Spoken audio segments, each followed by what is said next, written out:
네, 축복합니다. 우리 앞에 분, 옆에 분 바라보면서 함께 인사하겠습니다. 하나님 당신을 주목하고 계십니다. 네, 축복합니다. 우리가 사무엘 하의 말씀을 계속해서 보고 있는데요. 오늘부터 우리가 나누게 될 말씀은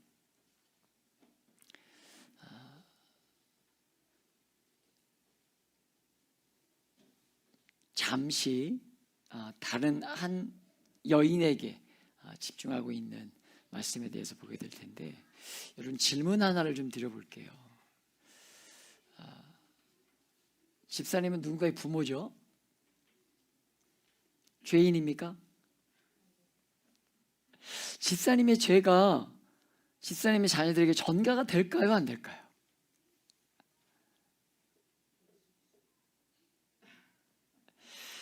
오늘 우리가 읽은 21장의 말씀은 어떤 면에서 사울이 죄를 지었기 때문에 그의 후손이 죽는 것처럼, 그의 후손이 대가를 받는 것처럼 보일 수 있는 말씀이지만, 그런데 여러분 21장 전체를 흐르는 그 흐름의 핵심을 보면 여러분 무엇이 담겨 있냐면 하나님의 언약, 하나님의 약속이 흐르고 있는 말씀이 사무엘하 21장의 말씀이라는 거예요. 여러분 21장의 배경은 다윗이 왕으로 통치하던 그 시기에 있던 3년 동안의 기근이 연속으로 생겼던 그 배경을 가지고 있는 말씀입니다. 오늘 같은 시대에도 여러분 기근이 들면 농사가 잘 되지 않죠. 정말 농사가 잘 되지 않습니다. 그런데 그런 일이 3년이나 연속되었을 때에 왕이었던 다윗의 마음이 어떠했을까? 여러분 이 기근은 그냥 비가 오지 않는 그런 일단 일반적인 개념만 있는 것이 아닙니다. 여러분 과거에 여러분 우리나라도 어떤 그런 과학이 발전하기 이전에, 또 그런 물물이 들어오기 이전에 비가 안 오면 여러분 뭘 했습니까? 기우제 같은 제사를 드렸잖아요. 누군가에게 드리는지도 모르는 제사를 막 드렸던 거예요.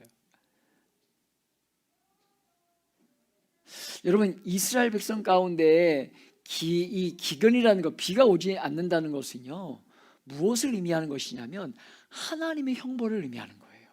하나님의 형벌, 하나님의 징계의 아주 전형적인 상징이 여러분 이 기근이라고 이야기할 수 있습니다.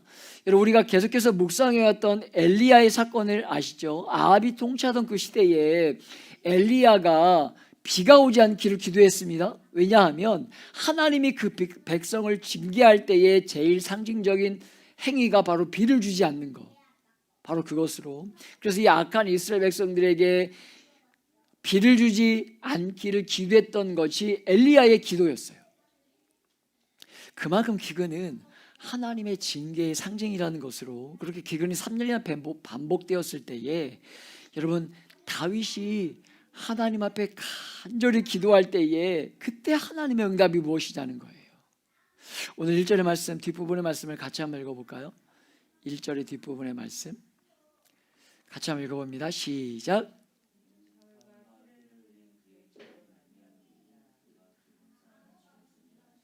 아멘. 비가 오지 않는 이유가 무엇이냐면 기드온 사람들을 죽였기 때문이다 라고 성경은 기록하고 있다는 거예요. 여러분 기드온 사람들이 누구냐면 이 시간이 거슬러 올라가서 여호수아 시대에 여호수아가 여리고를 허물고 가나안 땅을 정복할 때에 여러분 그 소문을 듣고 아모리 족속 중에 있던 기브온 족속들이 이스라엘 사람들을 찾아옵니다. 여러분 그리고는 어떻게 하냐면 먼 곳에서 온 것처럼 속이죠.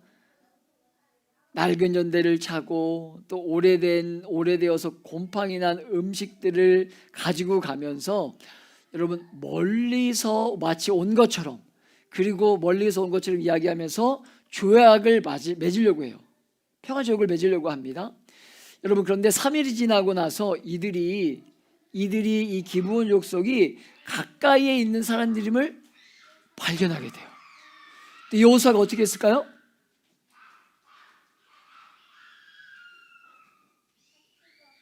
여러분 여호수아가 어떻게 하냐면 여러분요 그 맺은 언약으로 인해서 평생 동안 이스라엘 백성들 가운데 그 기본 약속이 함께 거하게 허락해줘요. 하나님과 맺은 언약 때문에.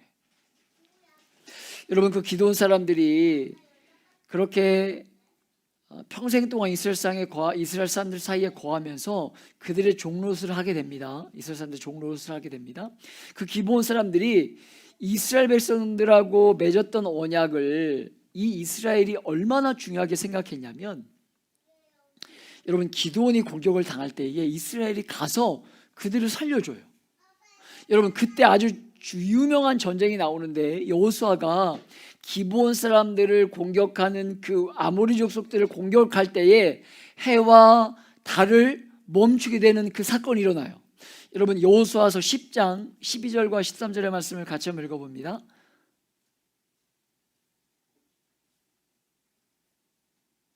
여호수아서 10장 12절 13절의 말씀을 같이 한번 읽어봅니다. 함께 읽습니다. 시작.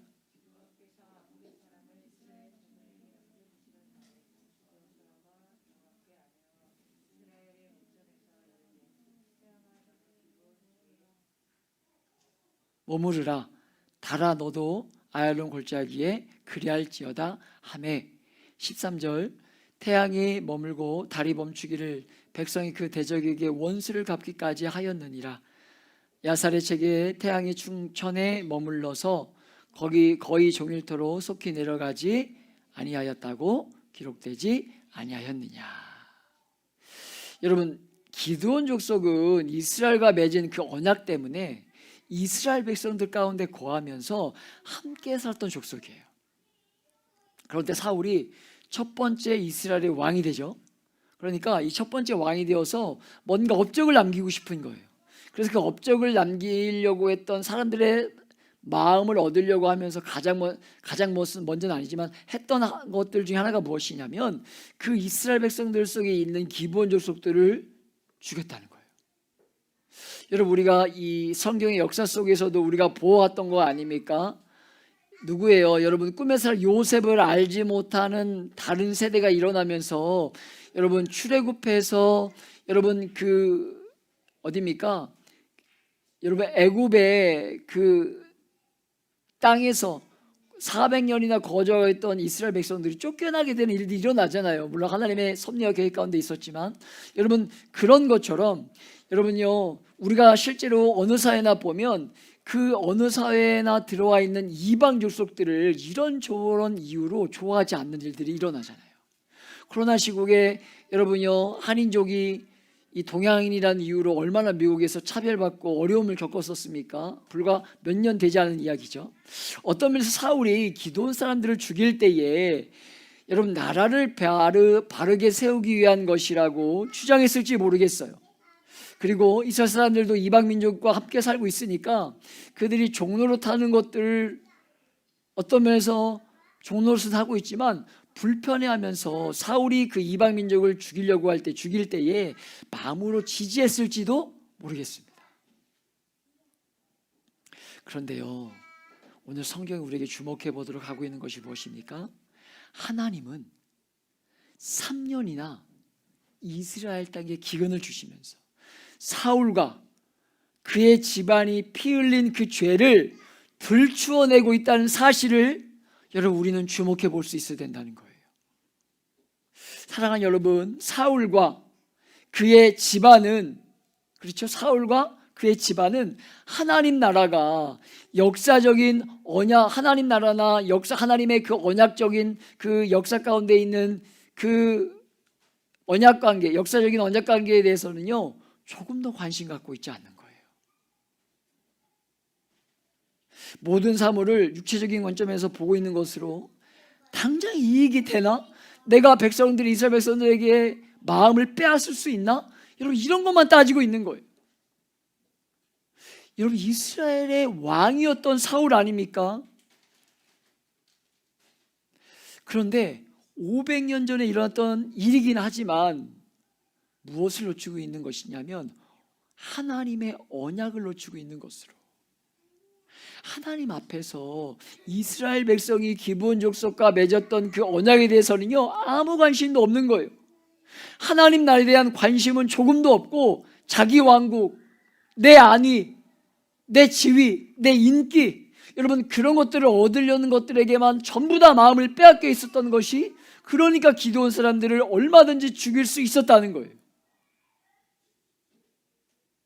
사랑하는 여러분, 저는 정말 우리가 몸담고 있는 옛세대 교회를 섬기는 여러분들이 정말 주님과의 그 친밀한 사귐이 좀 풍성해지면서, 그 사귐이 좀 많아지면서 분명한 영적 자람이 있음을 통해서 여러분 하나님 나라를 이 공동체 안에서만 누리려고 하는데 그치지 말고, 받은 은혜를 정말 그 에너지를 교회 안에서만 쏟으려고 하지 말고, 여러분 이 자리를 넘어서 삶의 자리로, 세상으로, 여러분 그것이 아주 작은 일일지라도 그렇게 이 땅에 하나님 나라의 백성답게 하나님 나라를 실제적으로 드러내며 살아갈 수 있는 저와 여러분 되시길 축복하며 기도하고 있습니다. 여러분 정말 그것이 교회의 궁극적인 목적임을 잊지 말아야 된다는 거예요. 얼마나 많은 사람들이 교회의 에너지를 교회 안에서만 쏟고 있는지 몰라요. 사랑하는 여러분, 사울이 기브온 사람들을 여러분 죽였을 때 또 하나 중요한 관점은, 기브온 사람들은 여러분 사회적인 약자였습니다. 그렇죠? 사회적인 약자였어요. 500년 전에 이스라엘에 들어와서 종살이 하던 사람들이에요. 기득권자가 아니라고요. 하나님의 언약 백성인 이스라엘조차 잊어버리고, 어쩌면 왕인 사울조차 잊었던 그 일을 하나님이 기억하고 계신다는 것입니다. 여러분 오늘 말씀을 잘 보면 기브온 사람들이 얼마나 억울한 일을 당했으면 새로운 왕인 다윗이 세워지자 불평하고 원망하면서, 새로운 왕이 좀 갚아줬으면 하고 원망하는데, 여러분 그것이 다윗의 계획까지 들어갔다고 기록되어 있지 않습니까? 이 기브온 사람들은 억울해서 말도 못하는 약자인데 하나님이 기억하고 계셨다는 것으로 500년 전에 맺었던 그 언약 때문에 사울이나 이스라엘 백성 누구도 진작에 생각하지 않고, 어쩌면 경제적인 이의 득실만 따지고 하려고 했던 그들인지 모르지만 하나님은 그 주제를 들추어내고 계셨다는 것으로, 여러분요 우리가 바로 보아야 될 관점이 바로 이것으로, 하나님의 앞에 범한 죄는요 감춰지지 않는다는 거예요. 그러니까 반드시 하나님 앞에 서는 과정이 반드시 필요합니다. 반드시 필요해요. 세월이 흘러도 500년 전에 있었던 약속 취소되지 않습니다. 여러분 사람은 잊어도, 그렇게 여러분 잊어서 육체를 따라 살지라도 하나님은요 그저 하나 죽여도 신경 쓰지 않을 것 같은 이방족 속엔 그들의 서러움을, 그들의 상함을 기억하시고 언약을 따라서 책임을 사울과 그의 집안에 묻고 계신 것이 오늘 말씀의 흐름이라는 거예요. 여러분 하나님은 약한 사람들의 눈물을 절대로 가볍게 여기지 않는 분이심을 잊지 않기를 축복합니다. 여러분 우리가 사는 이 세상은요 법을 통해서 정의를 실현한다고 말하지만, 여러분 법은 때로 정의를 바로 세우는데 불완전한 도구가 아닐까라는 생각들을 해보게 돼요. 우리가 지난주가 여러분 어디입니까? 강남 맞죠? 강남에서 벌어졌던, 이태원에서 벌어졌던 일주기 되는 날 아니었습니까? 그렇죠? 여전히 해결되지 않은 문제들, 그런 것 보면서 때로는 법이 정말 중요하지만 법을 어겨야 된다는 말씀을 드리는 것이 아니라 정의를 바로 세우는데 완전한 도구가 되지는 못한다는 생각들을 가지게 돼요. 정치가 정의를 바로 세우는 것 같지만 여러분 한편도 너무 불완전하지 않냐는 것입니다. 그러나 하나님은 다 지켜보고 계시고 반드시 하나님은 시시비비를 가려서 약한 자를 악한 자를 벌하시고 선한 자를 상 주시는 분이심을 우리가 놓치지 말아야 된다는 것으로, 인생의 법이나 정치가 다 정의를 실현해내지 못할지라도 여러분 그런 것에 너무 우리가 마음 빼앗기지 말고 하나님을 의지하면서 이 땅에 하나님의 그 공의로움과 바름이 세워지도록 함께 수고하고 노력하는 일 해야 한다는 거예요.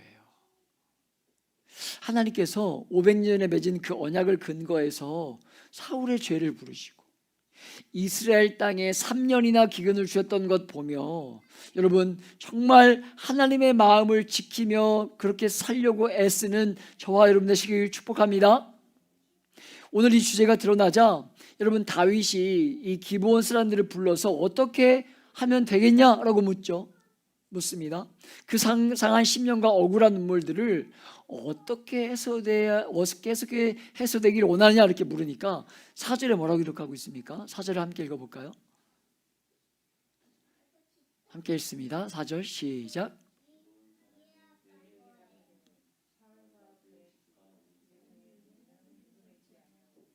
무슨 말입니까? 돈이 문제가 아니라는 거예요.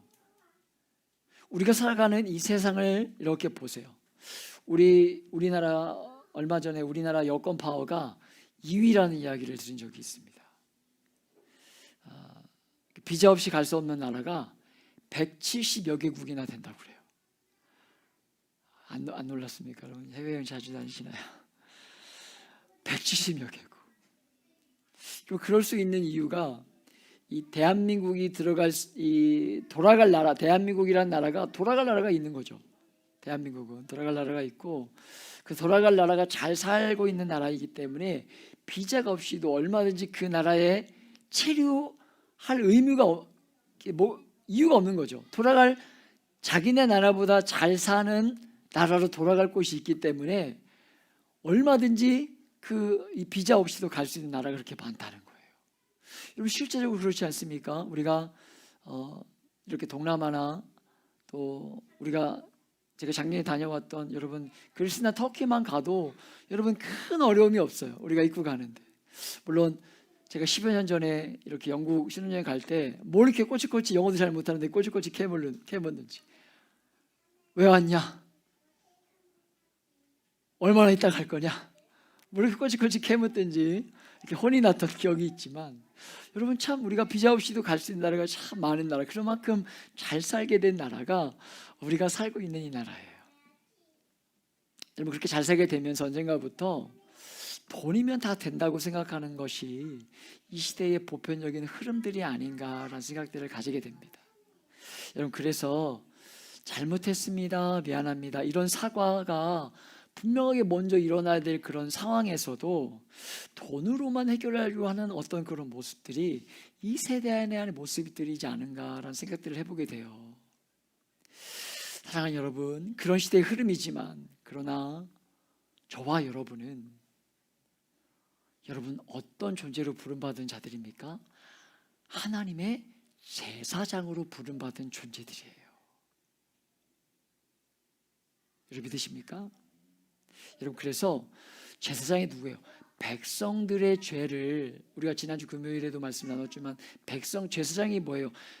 백성들의 죄를 가지고 하나님 앞에 나아가서 그 죄를 자백하고 고백하고 회개함으로 말미암아 그 백성들이 하나님 앞에 얼마든지 나올 수 있도록 여러분 그 책임을 지는 자가 제사장이었죠.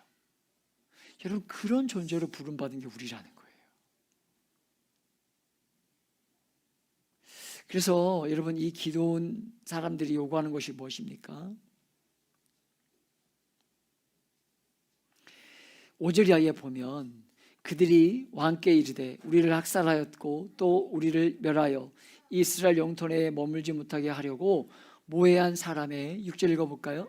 시작.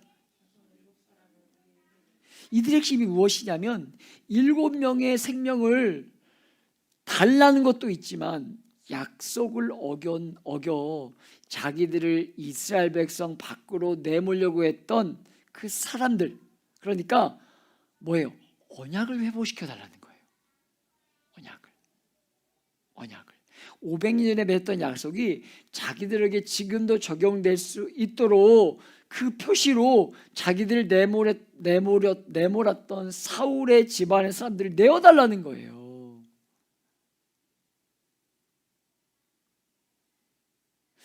여러분, 참 제가 이 기본 사람들의 이 모습을 보면서 와, 이것이 진짜 이 시대 가운데 우리에게 필요한 하나님의 언약을, 그 언약을 어떻게 여겨야 하는 마음이지 않는가 하는 생각들을 가지게 돼요. 참 귀하고 존귀하지 않습니까? 그 마음이.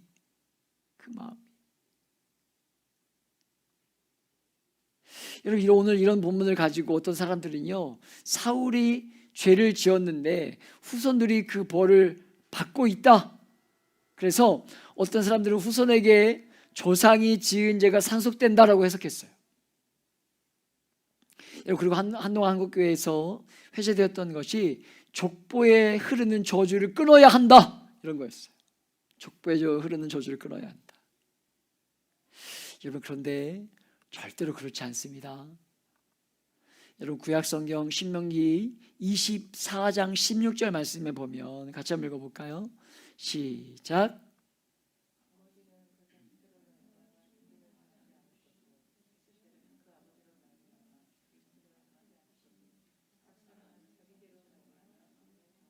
아멘. 조상의 죄가 후손들에게 상속된다는 것, 여러분, 성경은 절대로 지지하지 않습니다.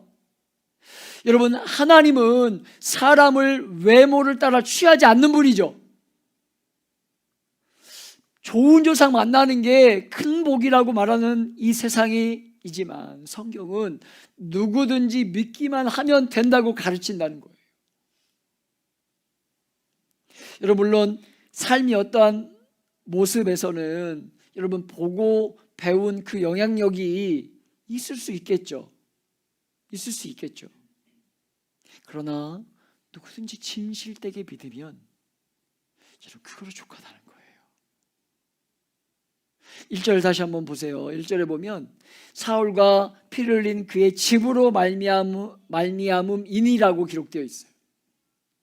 사울과 피를 흘린 그 집의 죄이지 사울 한 사람의 죄 때문이라고 말하지 않는다는 거예요. 여러분, 조상 한 사람의 잘못해서 후손이 벌받는 게 아닙니다. 조상이 안 믿고 불의한 일을 하니까 여러분, 불행이 일정할 정도로 따라올 수는 있지만 조상의 죄를 후손에게 이렇게 붓는 법은 없다는 거예요. 여러분, 이 불행, 이 마음 아픈 이야기가 반복되는데, 그래서 7명의 자손들을 내어주는데, 여러분 보세요. 이 가운데도 어떤 하나님의 은혜가, 그 약속이 지켜지고 있습니까? 7절을 한번 볼까요? 7절 다시 한번 읽어봅니다. 7절 시작.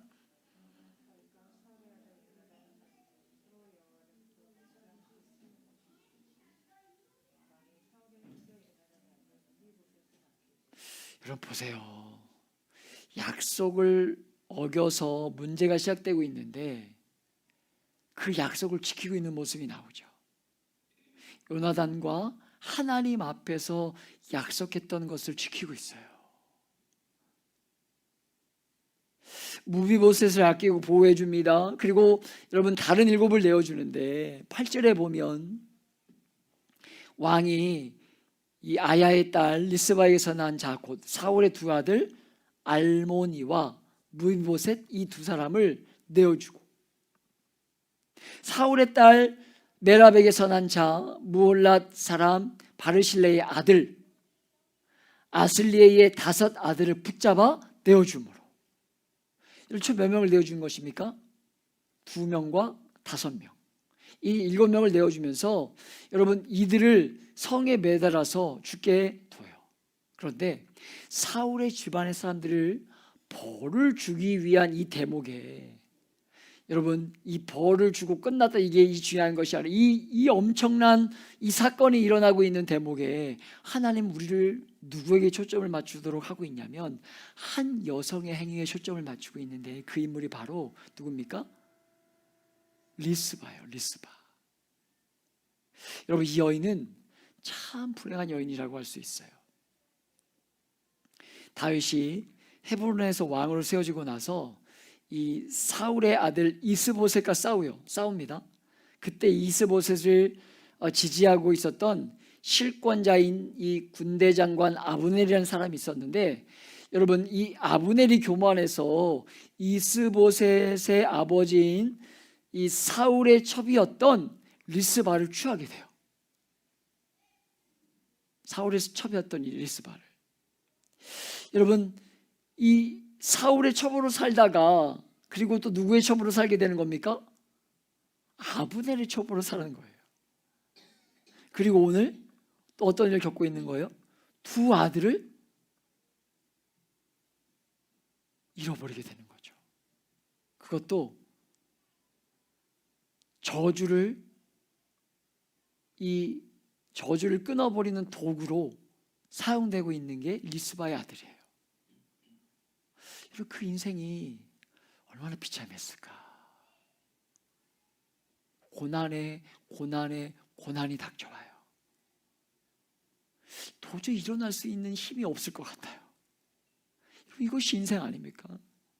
엎친 데, 요즘 세대는요, 엎친 데 덮치기만 해도 일어날 힘이 없다고 얘기합니다. 하나가 어떤 일이 터지고 또 어떤 일이 터지면 어떻게 해야 될 줄을 모르는 게 인생인 것 같아요. 오늘 아침에 우리가 경험한 일 아닙니까? 막 아파가지고 나오지는 못하고 예배는 해야 되고 갑자기 막 예배 인도자가 바뀌고 갑자기 연주자가 사라져버리고 아이들은 또 말을 안 듣고 떠들고 울고 내 뜻대로 안 되고 좀 따라주면 좋겠는데, 이게 인생이죠. 이게 우리의 모습이죠. 여러분, 그런데 보세요. 여러분, 10절의 말씀을 보세요. 10절의 말씀. 이 여인이 그런 엎치고 덮친 데 그 상황 가운데서 어떻게 하고 있는가? 같이 한번 읽어볼까요? 시작.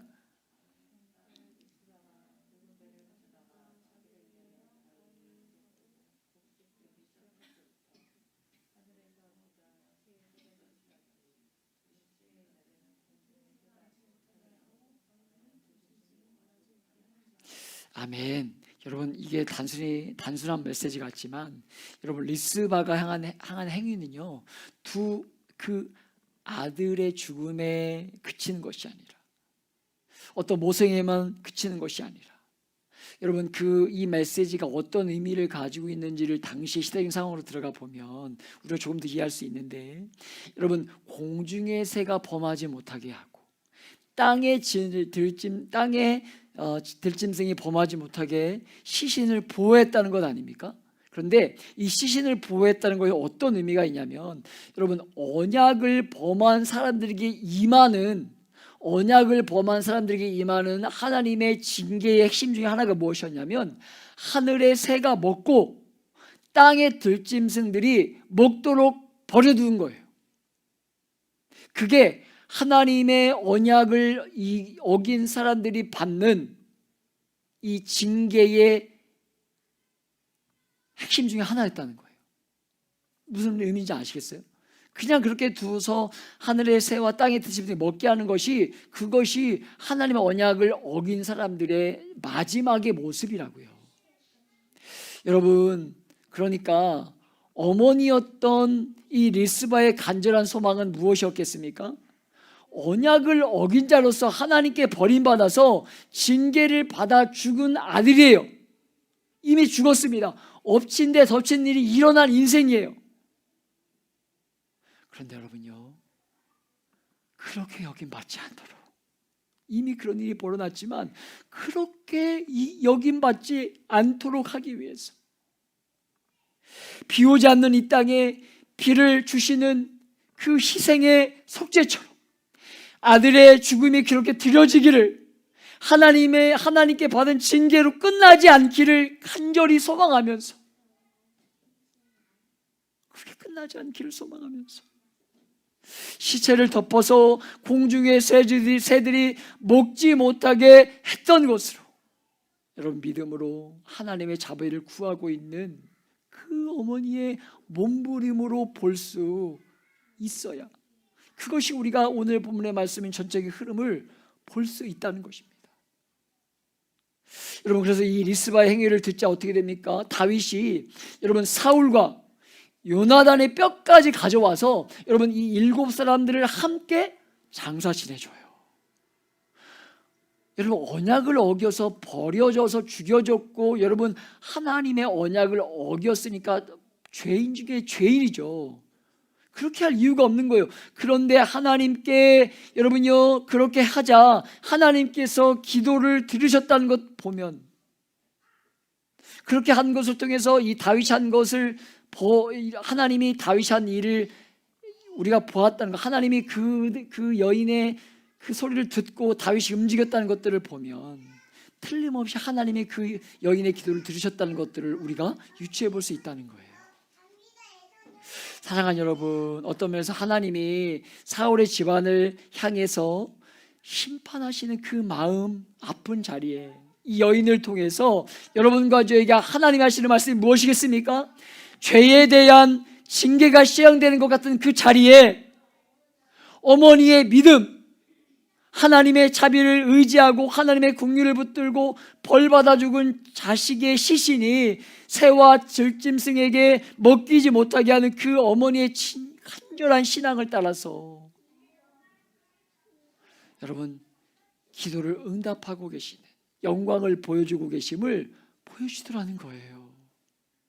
사랑하는 여러분, 믿음으로 하나님의 자비를 회복시키는 이야기를 하고 싶어하는 것이 아닌가 하는 생각들을 해보게 됩니다.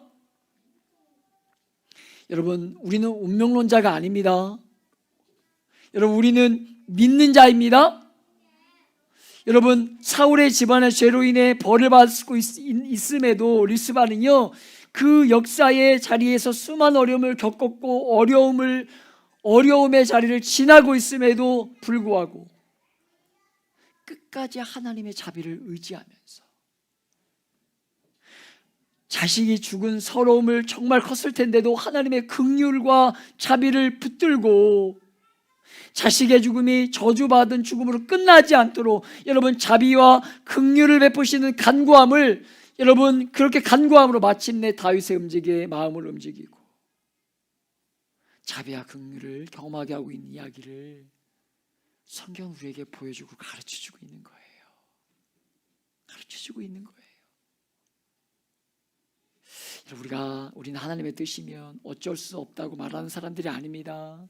어쩔 수 없이가 아니에요. 우리는 하나님의 자비와 긍휼을 믿고 그 모든 슬픔 가운데서도 하나님의 자비를 끝까지 의지하면서 간구하는 사람들이 바로 믿는 자이고, 바로 그렇게 부름받은 자가 바로 성도인 저와 여러분이라는 사실이에요. 사랑하는 여러분, 그럼에도 불구하고 우리가 맞이하고 있는 사람들이 어떤 상황일지라도 그럼에도 불구하고 오늘 여인이 끝까지 하나님의 언약에, 여러분 하나님의 언약을 지키시는 하나님을 붙들고, 그저 여인의 그 간절함이 그 문제를 해결했던 것이 아니라 하나님의 언약을 믿었던 그 믿음이 불가능을 여러분요 가능으로 만들고 있는, 여러분 그 사실을 발견하심으로 여러분 마주하고 있는 또 시작된 이 11월 한 달을 여러분 이 믿음으로 하나님의 언약이 반드시 성취되며 그 언약이 성취됨을 믿고 믿음으로 간구할 때 하나님이 어떻게 일하셨는가를 기억하며 이 시작된 한 주와 이 한 달을 그렇게 살아내는 저와 여러분 되시길 예수님의 이름으로 축복하며 기도합니다.